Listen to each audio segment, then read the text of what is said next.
Location Legends, it's Prop G, and in this very short lesson, we're going to learn how to add the blue dot for user location in our app, and to add the Map User Location button that will center us on that dot.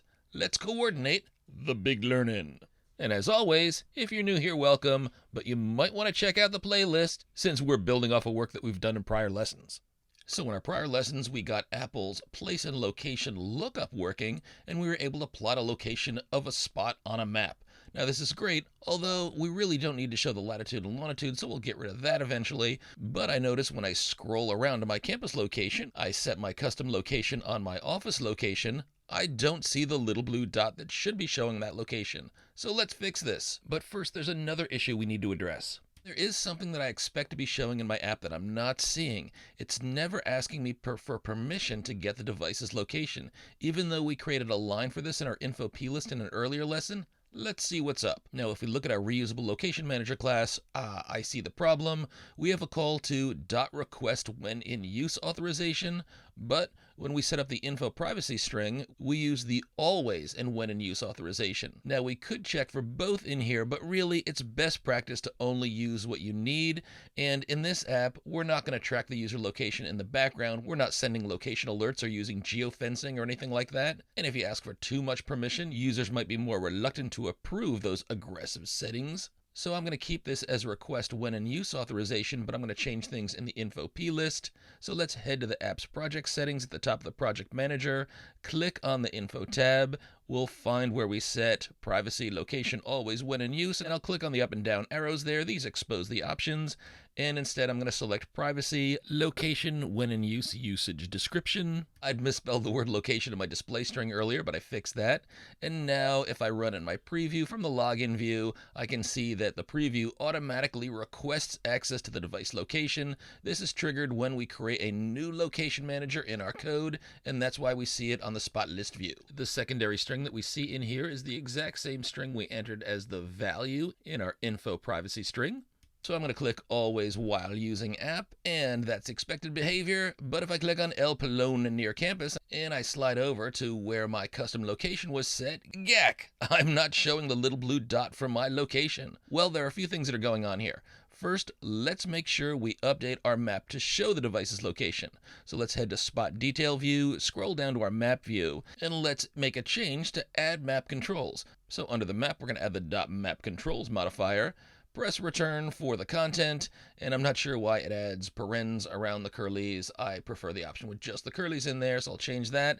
And in here, I'm going to enter a view map location button, upper camel case with open and close parens. There's no code completion description in here, but this will add in the upper right corner of the map a little arrow that looks like it's tilting to the upper right, and if you click it, the map will center on the device's location. And under this, I'll also add a map compass, upper camel case with parens. This pops up a compass, but only if you rotate the map so that it's not pointing north. Don't like that? You can get rid of it. It's not required. And just so you know, you can make changes so that your map shows more or less detail. So you can add a .map style below the map. And if you enter dot notation inside this, it indicates we've got a lot of different options. Hybrid shows satellite imagery, plus it draws the road indicators and road names. Imagery is just the satellite view. Standard is the default view, which is most readable. That's typically what you're going to use.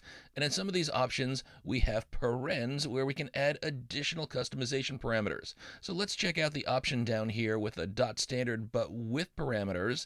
And they're all optional, but you can add different indicators for elevation. You can change the emphasis. Adding a .muted look, for example, will eliminate some of the map features so that your user can focus on the markers and annotations. You can also show traffic if you want to, which, by the way, is very cool since most of the traffic data that you see in your iPhone is based on anonymous encrypted data shared by iPhone users, so we are all collectively traffic sensors. I think that's quite slick. And just so that you know, with this points of interest option here, you can customize what's shown on your map. So you can start with no items shown and then selectively include these, or you can start with everything showing and selectively exclude these. Note that these are arrays around the different options that you have here, so you can select one or more features to include or exclude. But after the colon, I'll say .all, but frankly, I didn't need to do that because that's the default option anyway.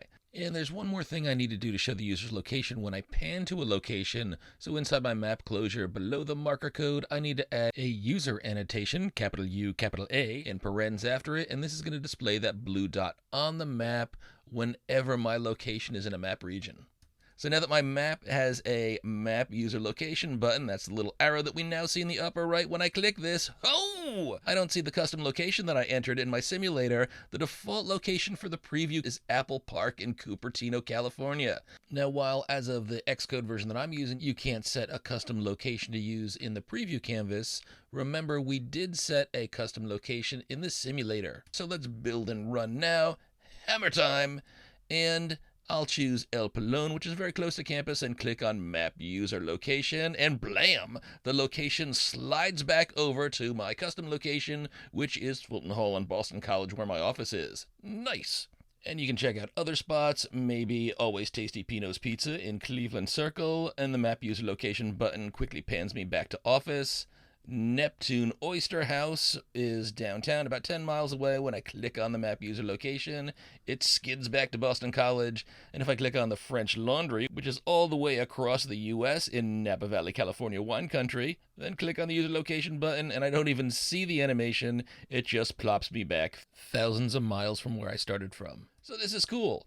But I'm also noticing that the user location ball is Snacktacular Orange. If you want, you can keep that tint outside the map where it is, but I think the user location is most familiarly shown in the blue color, so I want to cut the tint out from modifying my whole map and instead paste it below just the marker.